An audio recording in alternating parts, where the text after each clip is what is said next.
Today, we're expecting to learn more about the growing measles outbreak in Texas. Natalie Haddad has more on those reports.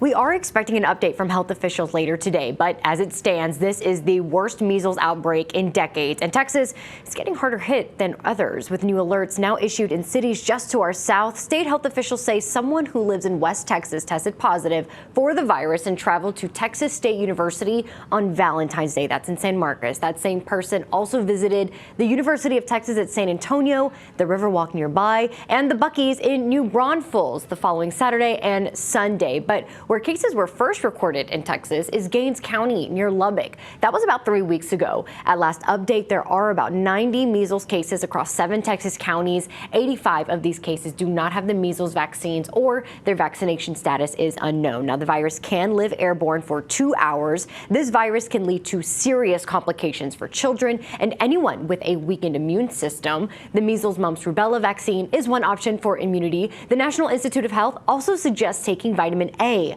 Now, right now, children make up about 90% of the infections, and one doctor at Children's Medical Center in Plano explains why.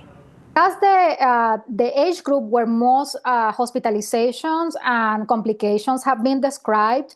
And again, this will be mostly on the less than 5 years of age that have not been vaccinated. So historically, because measles was a disease that we rarely see, most of the adult people are already immune for prior vaccination because of the fact that there was not circulating measles.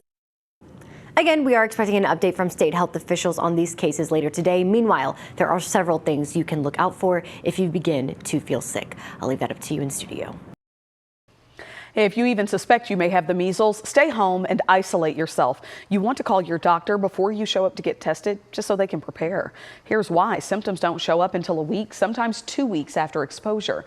That's when the rash with those flat red spots will start on the face, maybe the neck, spread down to the rest of the body, along with a high fever, cough, runny nose, and red and watery eyes.